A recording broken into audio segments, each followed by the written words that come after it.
KT의 신정환 박사님께서 Quantum Cryptography and Quantum Safe Network라는 주제로 발표해 주시겠습니다. May I have your attention, please? We will now begin the third session of the Quantum Industry session. In this session, Dr. Jung-Hwan Shin from KT will give a presentation on the topic Quantum Cryptography and Quantum Safe Network.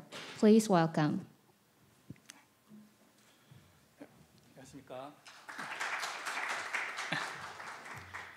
안녕하십니까. 저 KT 미래 네트워크 연구소에서 양자 통신 기술 개발하고 있는 신정환이라고 합니다. 오늘 양자 컴퓨터 관련 행사인데 뜬금없이 양자 통신 쪽 말씀드려서 좀 그렇긴 하지만 이 제목 자체는 양자 암호 통신이고 양자 퀀텀 세이프 네트워크라고 정의해 있지만 저희가 바라보고 있는 비전은 좀 다릅니다.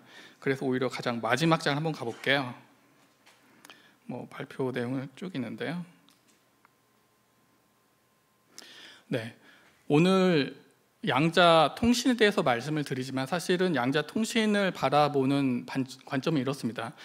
기존에도 저희가 컴퓨터가 나왔지만 인터넷이란 용어는 사실은 사용되지 않았거든요. 실제로 인터넷이란 용어를 사용했을 때는 이 컴퓨터끼리의 커넥티비티, 연결이 있을 때부터 우리는 인터넷이란 용어를 사용하기 시작했습니다. 그리고 아마 이러한 모델은 양자 컴퓨터에서도 동일하게 갈 것이라고 보고 있습니다. 물론 오히려 양자 컴퓨터보다 양자 인터넷이 훨씬 더 나중에 나올 거라고 생각을 하고는 있어요. 하지만 우연치 않게도 양자 암호 통신이라는 통신이 먼저 상업적으로 시작을 하게 되었죠. 따라서 KT에서 바라보고 있는, 또는 아마 저희 KT뿐만 아니라 이런 네트워크 업체들에서 바라보고 있는 비전은 아마 이럴 겁니다. 양자 컴퓨터가 나온다면은 이 양자 컴퓨터도 결국에는 통신으로 묶여서 이 양자 인터넷이라는 방향으로 나아갈 것이다. 이러한 측면에서 오늘 발표를 한번 드리도록 하겠습니다. 다시 앞 페이지로 가서요.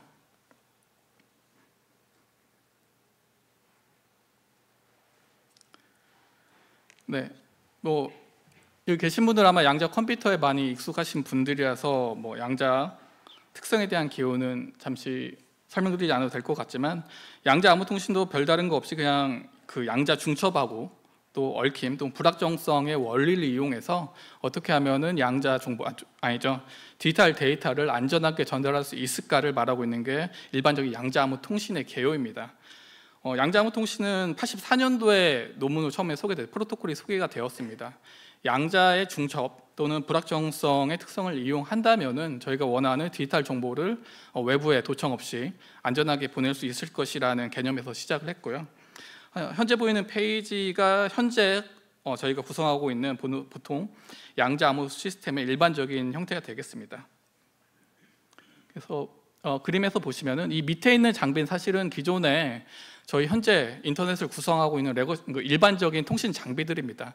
일반적인 통신 장비들도 이미 암호화를 통해서 데이터를 충분히 전달하고 있고, 심지어는 핸드폰에서도 그냥 전달하지 않죠. 암호화를 통해서 전달합니다.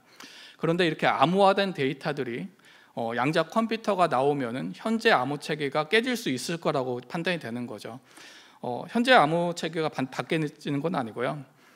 현대 암호 시스템 기본적으로 암호키를 전달하는 과정이 있고 그 암호키를 이용해서 암호화하는 과정, 두 가지 과정을 사용하고 있는데, 암호를 수행하는 과정은 양자 컴퓨터가 나오더라도 안전하다고 현재 보고 있습니다. 다만 문제가 되는 건 이런 거죠. 암호화를 수행하는 이 암호키를 어떻게 전달할 것이냐, 이 부분이 문제가 되는데, 아마 오히려 더 잘 아실 건데 RSA 알고리즘을 사용을 하고 있습니다. 이 암호키를 어떻게 전달하느냐, 이 기법에서는 공개키라고 하는 또는 RSA 또는 타원 방식 같은 여러 가지 수학적인 그 난제를 이용해서 암호키를 전달하고 있는데, 아마 양자 컴퓨터가 나온다면 이러한 현대 암호에서 사용되고 있는 암호키 분배 과정의 수학적 알고리즘은 공격 대상이 될 거라고 현재 판단을 하고 있고, 그렇기 때문에 그러한 대안으로서 이 양자 암호 통신 시스템을 구축을 하고 있습니다. 아마 암호 시스템 잘 모르실 수 있어서 한마디 더 말씀드리면은, 암호 시스템의 보안성이라는 것은 사실은 여러 가지 요소가 있고, 암호도 하고 암호키도 있고 암호하는 함수도 있지만 보안적으로 딱 한 가지만 안전하면 됩니다. 이 암호키만 안전하면은 암호하는 알고리즘이 오픈되고 모든 걸 알게 되더라도 암호키만 안전하면은 사실 보안 시스템은 안전하다고 저희가 말할 수 있습니다. 그리고 양자 컴퓨터가 아마 위협이 되는 부분이 바로 이런 부분이죠. 암호키의 전달 과정에서 암호키가 노출될 수 있다. 따라서 양자암호 통신이 그 대안으로 현재 생각이 되고 있습니다. 그림에서 마저 설명을 드리면은 기존의 통신 장비에 이제 양자 암호 시스템이라고 하는 보통 QKD라고 하죠.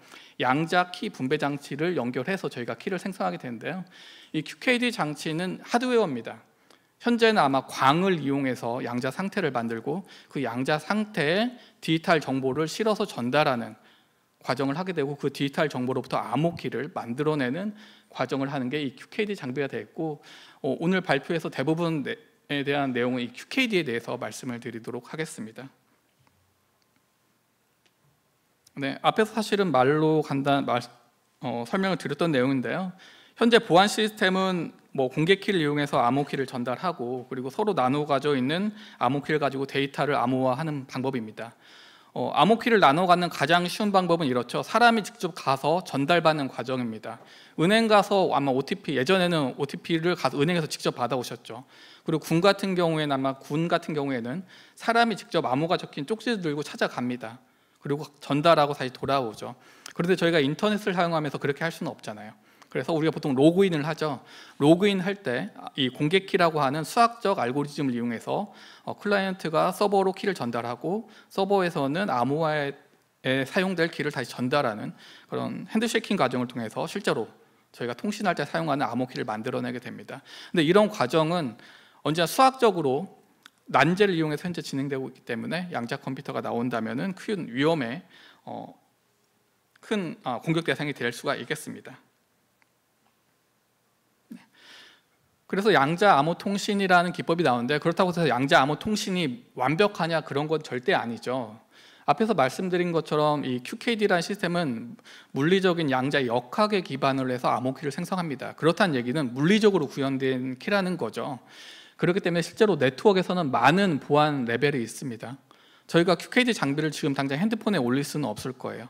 그리고 암호키를 탈취하는 공격도 있지만 사실은 이런 공격보다는 백도어를 심어놓고 데이터를 빼가든 등 여러 가지 공격 방법이 있습니다. 따라서 약간 오해를 하는 게 양자 암호 통신이 생기면은 앞으로는 완벽히 안전해진다 이런 생각을 보통 기사에서 막 쓰고는 있지만 그렇지는 절대 않고요. 이 양자 암호 통신 시스템이 보안을 유지해지는 구간은 제일 마지막 구간입니다. 실제로 네트워크 OSI 7레이어라고 말하는데 데이터가 쭉 쌓여가지고 실제적으로 물리적으로 광을 통해서 전달된다는 거죠. 또는 전파를 통해서 전달됩니다. 그리고 전달된 그 정보들이 다시 IP 그리고 데이터로 변환되면서 사용자에게 올라가는 각 구간이 있고 각 구간마다 역시 도청의 또는 보안의 이슈는 있습니다. 이 구간 중에 실제적으로 물리적으로 전달되는 이러한 통신 구간에서 양자 암호 통신은 데이터를 보호하는 데 목적을 두고 있습니다. 그렇다고 양자 암호 통신이 너무나 기능이 한정적인 거 아니냐라고 생각할 수 있지만 보안은 원래 그렇습니다. 하나로 처음부터 끝까지 막을 수 있는 보안 기법은 절대 없어요. 그리고 공격 기법도 다양하기 때문에 그 모든 공격에 대해서 하나의 기술로 완벽하게 보안을 만들어낼 수는 없습니다. 그렇기 때문에 QKD라고 말하는 장비는 기본적으로 제일 마지막에 있는 이 실제로 암호키가 물리적으로 전달되는 구간에서 암호키를 보호하겠다라는 데 초점이 맞춰져 있고 그 이유는 이 과정에서는 보통 브로드캐스트라고 하죠. 저희가 통신을 할 때 그냥 쭉 뿌립니다. 한 명한테 지정해서 뿌리는 게 아니라 전체의 키를 뿌려요. 따라서 이 중에 악의를 가지고 있는 사람도 데이터를 언제나 받을 수는 있습니다. 하지만 자기가 받은 데이터로부터 안전하게 보호하기 위해서 제일 마지막 물리적인 구간에 양자 암호 통신이 적용하는 게 일반적인 양자 암호 통신 시스템의 구조가 되겠습니다. 네. 이 부분 앞에서 사실 설명드렸던 부분과 거의 비슷한데요. 기존 통신 시스템이 있다면은 제일 앞쪽이죠. 제일 앞쪽에 이 QKD라는 시스템을 이용해서 이 구간, 실제적으로 물리적으로 정보가 전달되는 구간에 데이터를 보호하겠다라고 말하는 거고 물리적으로 전달되는 구간뿐만 아니라 바로 위에 레이어까지 물론 키를 활용할 수 있습니다. 그리고 심지어는 핸드폰까지 올릴 수도 있어요. 하지만 이 QKD라는 시스템이 안전하게 키를 만들었다고 하지만 이 QKD 시스템에서 키가 밖으로 나가는 순간은 기존의 통신을 그대로 이용하고 있거든요. 따라서 안전하게 생성된 키를 핸드폰으로 그냥 집어넣으면은 이 전달 과정에서 사실은 도청이 당할 수 있기 때문에 아직까지 이 앞에서 말씀드렸던 이 위에까지는 키를 전달하고 있지는 않은 실정입니다. 그렇다고 방법이 없느냐? 그런 건 아니죠. 중국 같은 경우에선 여기서 생성된 키를 메모리에 저장해서 메모리를 다시 핸드폰에 꽂아서 사용하는 방법이 있어요. 키오스크죠. 키오스크에 가서 인증을 하면은 QKD가 연결되어 있습니다. 그럼 키가 담긴 유심이 튀어나와요. 그 유심을 핸드폰에 꽂아서 사용하게 된다면은 사실은 핸드폰까지 키를 올릴 수 있지만 어떻게 보면은 그 QKD 시스템뿐만 아니라 사람이 인력으로 키를 뽑아낸 거죠.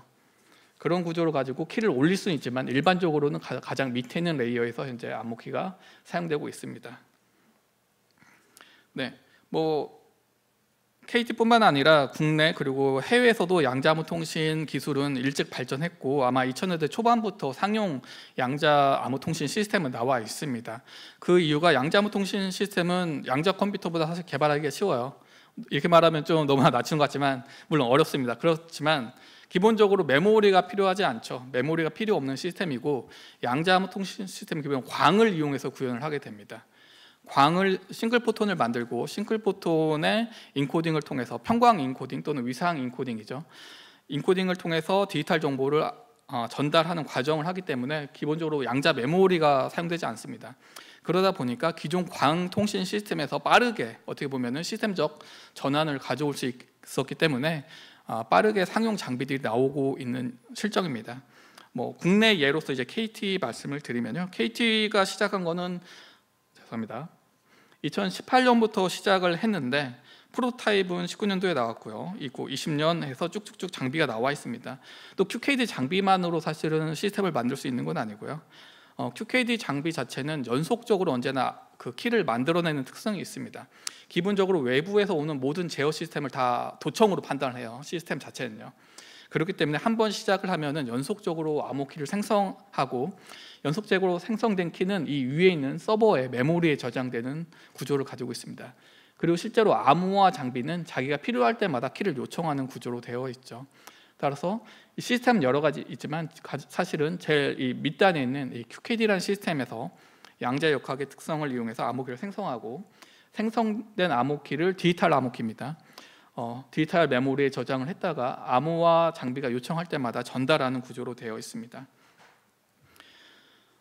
양자암호통신 시스템 자체는 처음엔 유선을 기반으로 해서 많이 발전을 했어요. 그 이유가 유선을 기반한 이유가 이 파이버죠. 파이버라고 하는 제가 광을 전달하는 안정적인 패스가 있다면 사실 저희가 정보를 전달하는데 아주 이점이 클 겁니다. 그렇기 때문에 기존의 광 시스템도 거의 대부분 유선으로 구성되어 있죠. 만약 무선으로 갈 경우에는 저희 보통 라인 오브 사이트라고 하죠.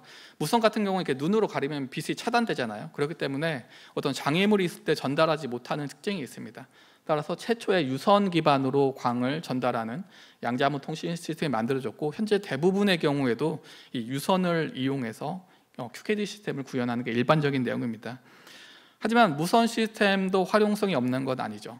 실제로 광 파이버는 킬로미터당 0.2dB의 로스를 가지고 있습니다. 그렇다는 얘기는 이론적으로 봤을 때 물론 여러 가지 요소가 있지만 한 140에서 150km가 이 양자암호 통신 시스템이 실제로 싱글 포톤을 전달해서 암호키를 생성할 수 있는 거리의 한계로 보고 있습니다. 물론 이론적으로는 좀 더 갈 수 있고 최근에는 뭐 트윈필드 QKD 같이 500km도 갈 수 있지만 결국은 이 파이버에서 발생하는 로스 때문에 싱글 포톤을 발생하더라도 대부분 사라질 거라는 거죠. 그런 대안으로서 사실은 유선 QKD가 사실은 무선 QKD가 대안이 될 수는 있습니다. 무선 QKD는 사실은 앞에서 말씀드린 것처럼 라인 오브 사이트가 없다면은 전달이 어렵지만 위성을 한번 예를 들게요. 위성은 수천 킬로미터 단위로 떨어져 있거든요.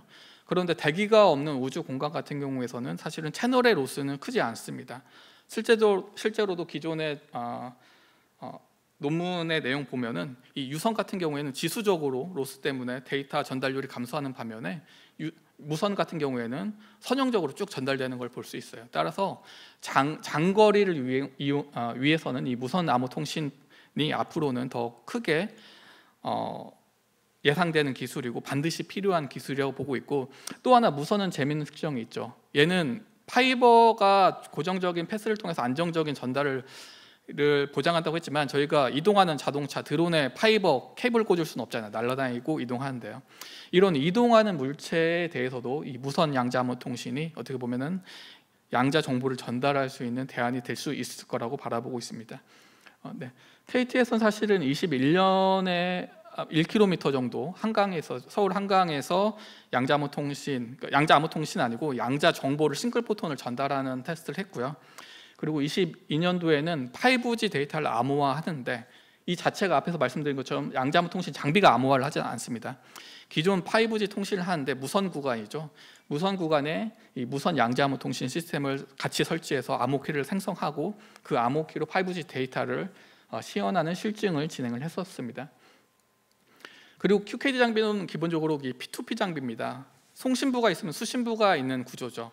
왜 그러냐면 또 다른 장비들이 오면 아마 얘를 도청으로 판단을 할 거예요. 인가받지 않은 장비들은 언제나 도청 장비로 판단하는 특징이 있습니다. 하지만 네트워크는 복잡하죠. 제가 한 사람만 언제 통신하는 건 아니잖아요. 언제나 다수와 통신을 합니다. 그러한 구조를 가지고 있기 때문에 이런 네트워크를 지용하기 위해서 이제 일대엔 하나의 서버에 또는 하나의 QKD 앨리스라고 할까요? 앨리스 장비에 여러 개의 밥 장비가 연결되어 있는 구조를 현재 만들어서 진행을 하고 있고, 최근에는 이 암호키 속도를 점점 높이는 과정을 하고는 있습니다. 암호키가 높은 게 그게 직접적인 영향은 사실 없어요. 혹시 여기서 암호키가 어느 정도 주기로 사용되는지 아마 모르실 겁니다. 여기 대부분 양자 컴퓨터 쪽이니까. 실제로 암호키는 1년에 한 번 업데이트하는 경우도 있고요. 또는 장비가 5년마다 한 번씩 바뀌는데 5년에 한 번 업데이트하는 경우도 있습니다. 또는 군 같은 경우에는 일주일에 한 번씩 업데이트하죠. 근데 이 업데이트한 키의 크기는 256비트입니다. 기존엔 128비트를 사용했는데 양자 암호키가 나옴으로써 아마 그로브 서치 알고리즘을 적용하더라도 256비트의 암호키를 사용하면은 현재 암호 시스템이 안전하다고 보고 있거든요. 따라서 256비트의 암호키가 사용되는데 이 256비트의 암호키를 사용하는 주기는 사실 모두 다릅니다. 저희 로그인 한 번 하면은 5분 동안 쓸 수 있고 연장하면 계속 연장되잖아요. 그럼 같은 암호키 계속 쓰는 거고요. 어떤 사람은 30초마다 로그인했다가 빠졌다 할 수도 있겠죠. 또는 장비 같은 경우에는 1년 정도 쓸 수도 있습니다. 따라서 이 암호키가 직접적으로 어떤 현재 보안의 그 상태를 직접적으로 말하는 건 아니지만 이 암호키가 많다는 고속으로 만들어서 어떻게 보면 더 수용 용량을 좀 늘릴 수 있겠죠. 한 명이 256비트지만 10명 있으면 10배가 되잖아요. 따라서 어느 정도 이제 캐패시티로 보는 거죠. 어느 정도의 사람을 수용할 것인가 또는 어느 정도의 장비들을 수용할 것인가를 나타내는 척도로는 아마 사용할 수 있을 것 같습니다. 네, 앞에서 사실 계속 말씀드려서 이제 QKD 장비에 대해서는 이렇게 시스템이 있다고 말씀드렸고요. 제일 밑에가 이제 QKD 장비라고 하는 실제로 암호키를 생성한 장비고, 키를 저장하고 데이터를 암호하고, 이쪽은 그냥 일반적 전송 장비입니다. 그래서 이런 시스템만 있는 게 아니라 현재 표준을 통해서 이러한 구조까지 나가고 있습니다. 양자 컴퓨터와 다르게 양자 암호 통신은 이미 상용 장비들이 나와 있고 상용 시스템에 적용 가능하기 때문에 이러한 표준 구조를 통해서 양자 암호 통신을 어떻게 구현해 나가겠다라는 게 국제 표준에서도 현재 진행되고 있는 내용이고, 이 오른쪽에 있는 사진이 실제로 저희가 구축한 장비입니다. 아마 대학교 내 통신실로 내려가 보시면은 이러한 장비들이 쭉 쌓여 있어요. 실제 광통신 장비들이죠. 이런 광통신 장비들의 양자 암호 통신 장비를 같이 놓고서 암호키를 생성하는 구조로 되어 있습니다. 네. 앞에서 일반적인 이제 양자 암호 통신 시스템, 특히 유선에 대해서 말씀드렸다면은 좀 이제 무선에 대해서 제가 말씀을 드릴게요. 무선 양자 암호 통신 시스템 자체는 프로토콜은 더 단순합니다. 그 이유가 초반에 어떤 BB84 알고리즘 자체가 광의 평광을 이용해서 전달하는 방법이었고, 무선 암호 통신 시스템 물론 지금은 여러 가지 프로토콜이 나와 있지만 기본적으로 평광을 이용해서 전달하기 때문에 BB84라고 하는 양자 암호 통신 프로토콜을 그대로 구현한 장비이긴 해요. 반면에 유선 같은 경우에는 이 타임빙 기반의 위상 인코딩을 합니다.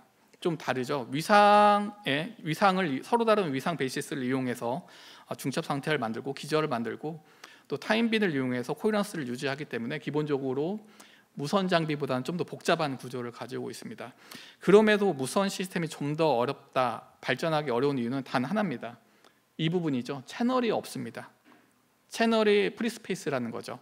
앞에서 말씀드린 것처럼 유선 장비는 장비의 구현은 어렵지만 이 만들어진 싱글 포톤이 이 광 파이버를 통해서 흘러가기 때문에 전달의 어려움은 없는데, 이 무선 시스템은 전달의 어려움이 실제로 아주 큰 장비가 되겠습니다. 제가 이 밑에 있는 텍스트를 막 생략하네요. 그리고 무선 시스템에 저희가 하나의 그 키워드로 보는 게 아마 이거 중국 논문에서 나왔던 얘기도 동일한 것 같아요. 10km 내외라는 어떤 지표를 가지고 있어요. 그 이유가 무선 QKD는 태생부터 저희는 장거리용으로 지금 판단을 하고 있거든요. 근데 장거리는 아마 위성이 대상이 되겠죠. 그리고 중국 같은 경우에는 위성이 가장 가까이 붙었을 때는 한 600km, 멀리 떨어졌을 때는 1200km 떨어진 위성에서 지금 무선 QKD를 운용을 하고 있습니다. 그런데 잘 살펴보면은 우주 공간은 사실은 광로스가 심하지 않은데 대기에서 대부분 광로스가 발생을 한다는 거죠. 그리고 아마 이 대기권은 지상에서부터 한 10km에 거의 대부분의 밀도가 밀집되어 있습니다. 따라서 지상 10km 정도만 뚫고 나갈 수 있다면은 그 이후에는 사실은 로스에서는 좀 더 안전한 채널을 만들 수 있을 거라고 보기 때문에 저희가 이제 10km를 어느 정도 지표로 보는 거죠. 적어도 위성하고 통신할 때는 적어도 대기에 밀집되는 10km의 로스는 뚫고 전달을 할 수 있어야 된다라는 지표를 가지고 무선 QKD의 기술 개발을 진행을 하고 있습니다. 물론 이게 대각선으로 나가면 10km 이상 되겠죠. 옆으로 누워서 나가면요. 그렇지만 가장 가까운 위로 쏘았을 때는 한 적어도 10km 정도는 보낸다면은 위성으로 갈 수 있는 첫 번째 발걸음이 되지 않았을까라고 판단하고 있습니다. 네, 이 제일 왼쪽에 보이는 게 실제로 89년도에 BB84 프로토콜을 바로 테이블에서 구현한 시스템입니다. 무선으로 구현을 했죠. 그래서 아마 이게 30cm 정도 되는 프리스페이스에서 양자 신호를 전달하는 실험을 구현한 거고요. 그리고 그 이후에 쭉 발전해서 현재 독일에서는 뭐 20km, 캐나다는 650m인데 움직이는 자동차를 대상으로 하고 있어요. 그리고 중국은 묵자호라고 하죠. 벌써 인공위성을 띄워놨고 국내에서는 애트리가 18년도에 한 300m 정도 지상 무선 QKD의 시연을 발표한 적이 있습니다. 그리고 해외를 계속 보면은 중국은 이제 최근에는 이제 드론에서 양자 통신 또는 양자 얽힘이죠. 정확히는 양자 얽힘을 드론을 이용해서 송수신, 앨리스 밥에 분배하는 기술을 시연을 하고 있습니다. 그리고 중국은 단지 이 무선 QKD의 위성만 있는 건 아니고요. 중국 전체가 앞에서 말씀드린 유선 QKD 네트워크로 구성되어 있습니다. 그래서 국가망 전체가 유선 QKD 네트워크로 구성되어 있고 그 위에는 이 무선 QKD 인공위성이 띄어서 양자 암호키를 전달하는 구조로 되어 있습니다. 네, 무선 QKD 광학 시스템 구조는 단순합니다. 사실 이 각각의 평광이죠. 그 기절을 두 개의 기절을 이용하는데 평광의 수직 수평에 대한 하나의 평광을 이용하고 다이아고널과 안티 다이아고널 두 가지 또 다른 기절을 이용하는 거죠. 그리고 이 두 가지 기전은 사실은 뭐 퀀텀 인포메이션에서 말하는 보통 G 베이시스와 X 베이시스를 이루게 됩니다. 그리고 두 개의 오소고널하지 않은 베이시스이기 때문에 사실은 저희가 이거에 통해서 이제 도청을 방지할 수 있다는 거죠. 랜덤한 서로 다른 오소고널하지 않은 두 개의 기절을 이용해서 암호를 함으로써 실제로 가운데 누군가 도청을 희망하는 도청자는 이 기저에 대한 정보를 알지 못하면은 기저에 대한 정보는 알지만 인코딩한 그 타임 샘플에 대한 기저 정보를 알지 못하면은 데이터를 빼갈 수 없다는 게 기본적으로 양자암호 통신의 기본 프로토콜이고요. 그걸 그대로 구현한 겁니다. 그렇기 때문에 이 PBS죠. 그래서 각각의 동일한 평광을 만들어내되 네 가지 평광을 만들 수 있는 광학기를 만들어서 전달을 하게 되는 거고요. 밥 쪽에서는 액티브한 소자는 없습니다. 그냥 2분의 1로 나눠요. 이쪽으로 가면은 보통 DA, 그러니까 다이아고널과 안티 다이아고널한 평광을 측정하겠다. 그리고 이쪽으로 가면은 수직 수평한 평광을 측정하겠다. 그리고 클릭된 정보가 내가 어떤 베이시스로 측정했다라는 것을 아마 알게 될 겁니다. 따라서 광학부는 아주 단순한 구조를 가지고 있고 실제로도 무선 QKD를 구현할 때 이대로 구현합니다. 복잡하지 않고도만 단순하죠. 그래서 테이블 위에서도 쉽게 테스트할 수 있는 구조입니다. 그런데 이제 문제가 생기죠. 뭐 광학 시스템을 실험하신 분들은 아실 텐데 이 레이저를 10km 떨어진 공간에 동일한 지점에 얼라인 시켜서 광을 보낸다는 건 사실은 엄청 어렵습니다. 두 개의 광을 평행광으로 만드는 것도 어렵지만 이 네 개의 광이 평행광으로 가서 10km 또는 1000km 떨어진 어떤 한 지점에 정확히 도착한다는 건 사실은 너무나 어려운 일이죠. 완벽히 저희가 조금만 손에 진짜 바람만 불어도 광에 지금 눈앞에 있는 여기서 테이블 위에서는 비슷해 보이지만 1km 가면은 1m 떨어져 있고 중심을 말합니다. 광의 중심이 1m 떨어지고 10km 가면은 벌써 100m 떨어지고 이렇게 점점 떨어지거든요. 완벽한 평행광을 만들기가 너무나 어렵습니다. 그런 거에 초점을 맞춰서 이 광을 전달하는 과정이 사실은 무선 QKD의 너무나 핵심 기술이 된다는 거죠. 그래서 말씀드린 게 이제 양자모 기술이 아니라 기본적으로 이 무선 양자모 통신을 만들기 위해서는 이 세 가지 과정이 필요합니다. 먼저 포인팅이죠.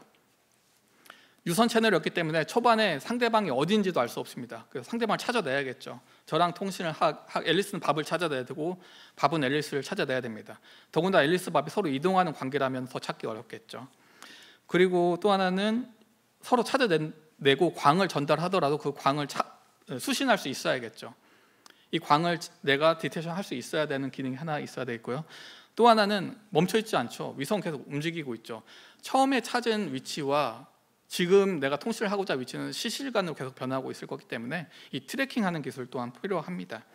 따라서 이 QKD 무선 QKD 시스템 자체는 가장 밑에 이제 무선 QKD를 구현하는 QKD 프로토콜을 구현한 모듈이 있다면 위에는 보통 파인 포인팅 어셈블리라고 해서 또는 PAT 기술이라고 해서 추적하고 광을 획득하고 쫓아가고 포인팅하고 그러한 정보를 다시 양자 신호를 걸러내서 양자 QKD 모듈에 넣어줄 수 있는 과정이 필요한데 사실은 이 가장 위에 있는 PAT 시스템이 이걸 나타내고 있고 중간에 이제 파인 포인팅 어셈블리라고 말하고 있는 과정이 또 하나 있는데 그 이유는 이렇습니다. 사실 이 부분은 일반적으로 위성 시스템에서 많이 하고 있어요. 위성 지금 추적하고 있잖아요. 물론 완벽히 동일하지는 않습니다. 위성 같은 게 동일하지 않지만 추적하고 있습니다. 근데 정확도가 좀 다릅니다. 실제로 저희가 이 수십된 빛을 무선 QKD에 넣을 때는 보통 7마이크로미터 오도로 이제 무선 QKD 광을 넣게 됩니다. 따라서 여기서 제가 광을 쏘는데 한 10km 떨어지는데 7마이크로미터 되는 표적에다 광을 집어 넣는 거죠. 이 정도를 해야 이제 QKD 모듈에서는 광을 받아들입니다. 또 하나 특징은 기존의 PAT 시스템은 아마 레이저를 쏘죠. 레이저를 쏴가지고 신호를 못 잡는다면 파워를 높입니다. 계속 파워를 높여가지고 충분한 파워를 획득하는 반면에 저희가 지금 무선 QKD에서 사용하고 있는 그 광 신호는 마이너스 한 100dBm 정도 됩니다. 엄청난 기존 PAT에서 사용될 때는 뭐 100mW 정도 쓰는데 엄청난 파워를 가지고 있죠. 그렇다는 얘기는 이 PAT 추적을 위해서 사용했던 그 광들이 전부 다 크로스톡을 해가지고 양자 신호 다 넘어와요. 그렇죠. 이 파장이 저희가 하나의 파장을 선택한다고 해서 그 파장으로 가는 게 아니라 공기질 매질도 있기 때문에 이 파장들이 옆으로 넘어간 특징이 있고 저희가 PAT를 위해서 또 통신을 이용해서 사용했던 레이저들이 양자 신호 파장대로 넘어와서 양자 신호인 것처럼 디텍터를 건드리기 시작합니다. 그런데 이 디텍터는 마이너스 100dBm에 되는 아주 싱글 포톤을 디텍터하는 애들이거든요. 조금만 잡음이 넘어와도 전부 다 신호로 인식하고 그렇다는 얘기는 이쪽에서 실제로 대부분 노이즈로 발생을 할 겁니다. 따라서 이러한 기술들을 이 FPA에서는 이 노이즈 필터링을 통해서 기존 정보와 양자 정보를 분리해주는 과정도 진행을 하게 되겠습니다. 네, 그래서 KT의 기술에 대해서 이제 말씀을 드리려고 하는데 그 이유 중에 하나는 사실은 저희 KT에서 국내에서 가장 장거리 지금 무선 양자음 통신을 시행을 하고 있습니다. 말씀드린 것처럼 21년도부터 시작을 했지만 22년도에 한 1km 이게 아마 한강 사진일 거예요. 이 반대편이 한강 동작대교 밑에서 저희가 테스트를 했고요. 그리고 이 동작대교에서 실험했던 내용이고 그리고 23년도에는 2km 구간에서 테스트를 했습니다. 2km 구간 저희 가평에 가면 청평호가 있거든요. 그 호수 사이가 한 2km 정도 돼서 2km 정도에서 테스트를 했습니다. 근데 여기서 보시는 거 아시겠지만 다 강이나 호수에서 했죠. 그 이유가 건물이 가려도 당연히 안 됩니다. 광의 직진성이 있기 때문에 이게 무선 QKD 어떻게 보면 제약 사항이죠. 이 시야에 제약이 없는 곳을 찾아다니면서 테스트를 지금 진행을 하고 있습니다. 그리고 제일 마지막에 있는 사진은 실제로 5G 데이터를 암호화해서 전달하는 내용이 되겠고요. 그리고 이 사진 아마 올해 1월 달에 제가 기사를 냈는데 이 사전 8km 정도를 전송한 사진입니다. 이건 호수에서 하진 않고 건물 옥상에서 옥상으로 쏜 구조입니다. 그리고 서울은 건물이 높기 때문에 여기 대전에서 진행을 했어요. 대전에 있는 건물 사이에서 4.8km 양자암호 통신을 진행했고 구성은 동일하게 되어 있고 시스템의 외형은 이렇습니다. 뭐 아직 개발 중인 장비이기 때문에 뭐 외형은 이렇지만 이쪽이 실제 송신부죠. 송신부는 이 앞쪽에 약간 뭐랄까요? 익스펜더라고 해야 되죠. 광을 멀리 보내기 위한 익스펜더가 앞에 빨간색으로 보여지고 있고요. 이 수신부입니다. 수신부는 좀 크죠. 그 이유가 저희가 광을 쏘더라도 광은 당연히 퍼져서 나갑니다. 이렇게 쭉 퍼져서 나가죠. 저희가 이쪽에서 쏠 때는 거의 점처럼 쏘지만 실제로 전달 받았을 때는 한 2m 정도 되는 광의 면적을 가지고 도착을 해요. 그렇기 때문에 가능하면 큰 스코프를 가지고 그 광을 받아들여야 로스가 없는 형태가 되기 때문에 이 10인치 스코프를 이용해서 전달되는 광을 수신을 하게 됩니다. 물론 광이라고 말하지만 양자 신호죠. 눈으로 보이지는 않습니다. 또 광이 보이지는 않습니다. 그리고 이 모터부들이 이렇게 구성되어 있는데, 모터부는 앞에서 말씀드린 것처럼 실제로 서로 얼라인하기 위해서, 쫓아가기 위해서 모터를 통해서 제어를 하고 있는 구성으로 되어 있습니다. 네, 여기까지가 기술에 대해서 말씀드린 내용이고, 사실은 국내뿐만 아니라 해외에서는 더 먼저 시작했죠. 2004년도에 달파에서 양자음통신 시스템 네트워크를 구현하는 업무를 시작을 해서 진행을 했고요. 유럽에서 진행하고 있고, 중국이 사실은 양자음통신은 가장 발달한 나라예요. 중국은 이미 전체 방에도 깔려 있고, 양자음통신, 아마 논문을 보신 분들은 알겠지만 양자음통신, 나아가서는 QSC라고 하는 양자 보안 직접 통신이죠. 그쪽도 중국이 가장 앞서 나가고 있습니다. 이쪽은 이제 가장 크게 나가고 있고요. 또 일본도 사실 일찍 시작했습니다. 일본에는 도쿄 네트워크라고 해서 도쿄에 양자음통신 네트워크를 구현을 하고, 이 양자부 네트워크에서 대학교, 업체들, 연구소 전부 다 참여해서 실제로 망을 운영하는 사업을 2010년도부터 진행을 했었는데, 원래 오픈되어 있었는데 최근에는 이게 좀 닫혀 있었어요. 닫혀 있습니다. 그래서 아마 이제 일본 외 국가에서는 아마 이걸 볼 수 없는 구조로 되어 있는 걸로 알고 있고, 유럽에서는 최근에 오픈 QKD라고 해서 유럽 전체를 양자암호 통신망으로 엮는 사업을 진행을 하고 있습니다. 네, 양자암호 통신은 보안 쪽에 다 사용될 수 있다는 말을 그냥 간략하게 써놓은 내용이고요. 네. 하지만 앞에서 말씀드린 것처럼 혹시 오해가 있을지 모르겠지만, 보안 영역에 다 쓰일 수 있지만 모든 보안 레이어에 쓰일 수 있는 건 아닙니다. 앞에서 말씀드린 것처럼 핸드폰에 직접 올리기까지 좀 시간이 걸리겠죠. 물론 무선 QKD가 핸드헬드도 있어요. 이렇게 손에 들어서 무선 QKD를 할 수도 있지만, 이 장비는 한 이 정도 된 사이즈, 아직 크죠. 그리고 거리도 한 몇 센치 정도에서만 가능한 장비입니다. 하지만 무선 QKD가 아마 계속 발전한다면은 핸드폰에 있는 카메라 렌즈를 통해서도 아마 무선 QKD를 할 수 있지 않을까라고 생각되고, 그때가 되면 이제 좀 결제 방식도 많이 달라지겠죠.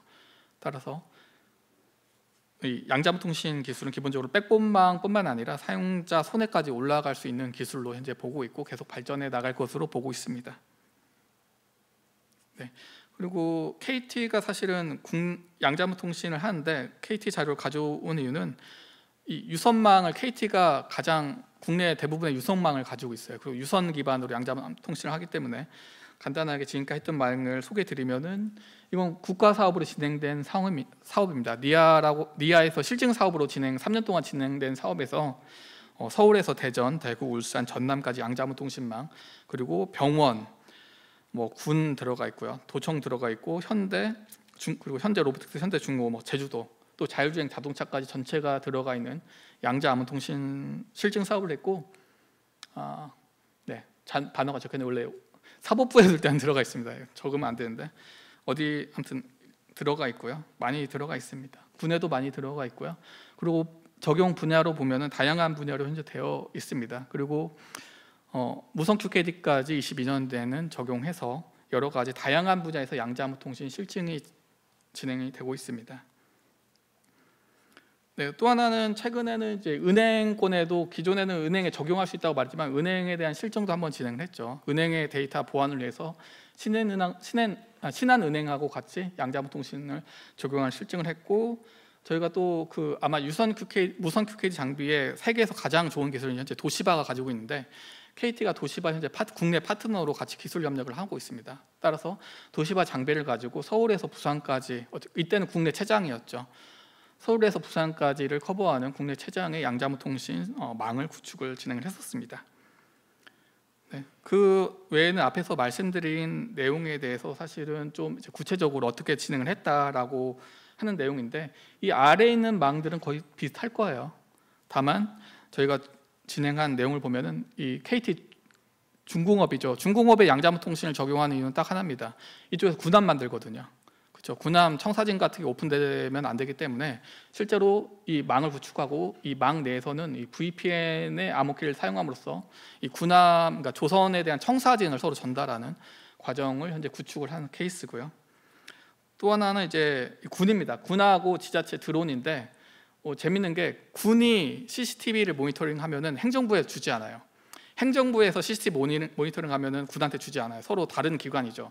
그런데 군의 CCTV가 찍혔는데 그게 민간한테 위협이 줄 수 있음에도 불구하고 정책적으로 주기 어렵다는 거죠. 그렇죠? 북한에서 갑자기 댐을 열었어요. 그러면은 강원도에 홍수 나잖아요. 근데 군은 그걸 알았는데 행정부에 주기가 좀 어렵습니다. 군사 기밀이라서. 따라서 이러한 군과 행정부가 서로 협력할 때 어떻게 하면 데이터를 암호화해서 전달할 거냐, 이런 내용이 필요하기 때문에 이쪽 군과 행정부 사이에 도청이죠. 도청부 사이에도 양자암호 통신을 전공해서 보안을 강화하는 케이스를 진행을 했었습니다. 네, 이러한 케이스들이 많이 있고요. 로보틱스 같은 경우 산업에서는 이제 산업 기밀 보호하는 경우도 있고요. 이런 식으로 다양한 또 블록체인도 저희가 양자암호 통신하고 엮어서 진행되어 있고, 이쪽은 러시아에서도 많이 했던 것 같아요. 블록체인하고 양자암호 통신 적용하는 것들은 이런 식으로 많이 테스트를 했습니다. 네, 다시 마지막이고요. 따라서 사실 양자암호 통신이라고 말하지만 양자 인터넷의 처음을 양자암호 통신이라고 보고 있어요. 그 이유는 양자암호 통신이라는 것은 암호키를 생성하지만 사실은 근본적으로는 양자 정보를 전달하는 데 목적이 있습니다. 이 정보를 어떻게 사용할지는 모르겠죠. 디지털 키를 만들 때 사용할 수 있고 또는 양자 중계기로도 넘어갈 수 있습니다. 가장 기본적인 기술은 양자 싱글 포톤을 생성하고 이 싱글 포톤을 연산을 해서 검출하는 이 기본적인 구조를 가지고 응용을 하고 있습니다. 이러한 기술은 아마 양자 인터넷이 가더라도 양자 중계기에서도 동일하죠. 싱글 포톤 인탱글먼트를 만들어내고 전달하고 검출하고 동일한 구조를 가지고 있습니다. 따라서 KT는 지금은 양자 암호 통신으로 시작을 하지만 사실은 양자 인터넷, 양자 네트워크이겠죠. 양자 네트워크 기술을 위해서 이러한 기술들을 현재 확보해 나가고 있고, 이러한 분위기는 KT뿐만 아니라 모든 통신사들이 아마 동일하게 진행하는 방향성일 것 같습니다. 네, 발표는 여기까지 마치겠습니다. 네, 감사합니다. 그 시청자분께서 질문해 주셔가지고요. 네. 첫 번째 질문은 무선 양자암호 통신 시스템에 대한 상용화 시점은 언제로 보시는지, 그리고 해결해야 하는 핵심 기술 과제는 무엇인지 궁금하다고 질문 주셨습니다.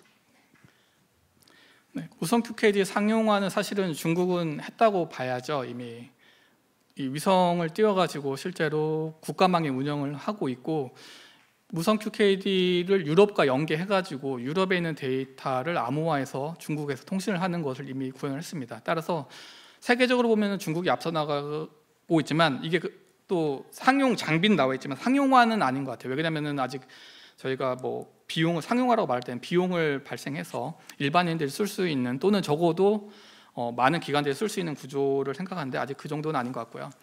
기술적으로는 중국이 나갔기 때문에 기술적인 한계 자체가 세계적으로는 없다고는 보고 있습니다.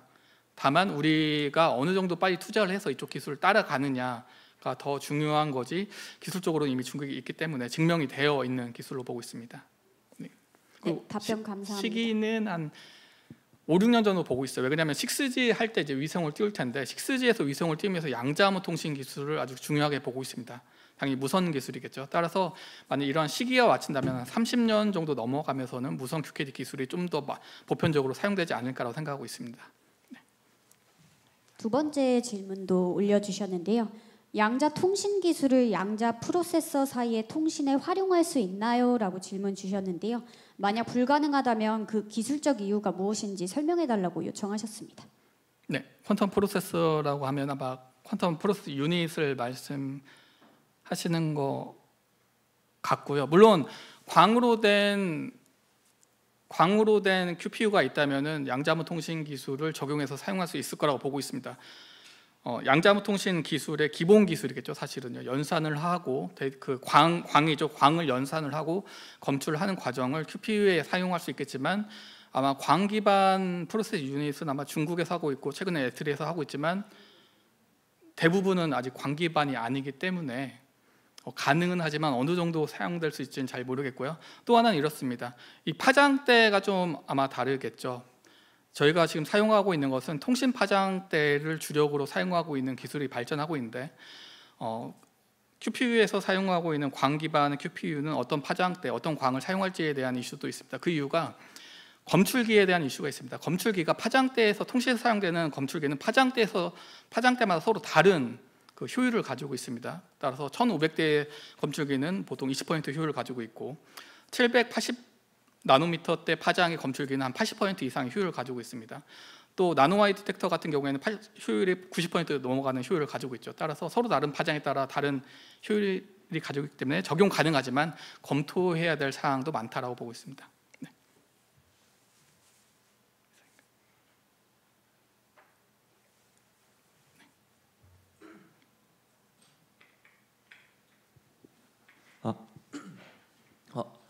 강연 정말 감사드립니다.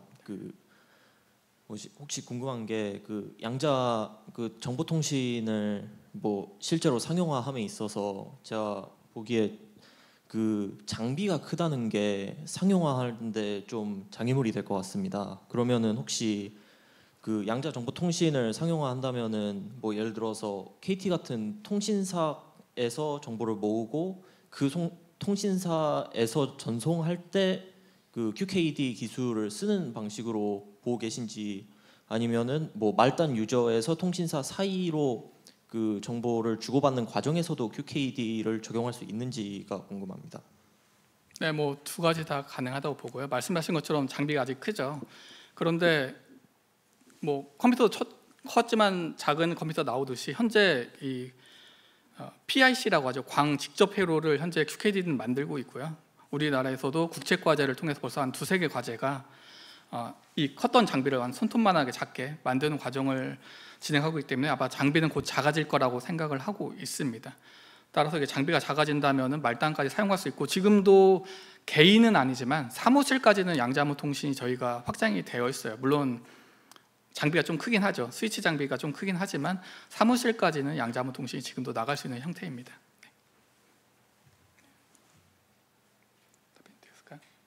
네. 다른 질문 없으시면 마치겠습니다. 네. 감사합니다.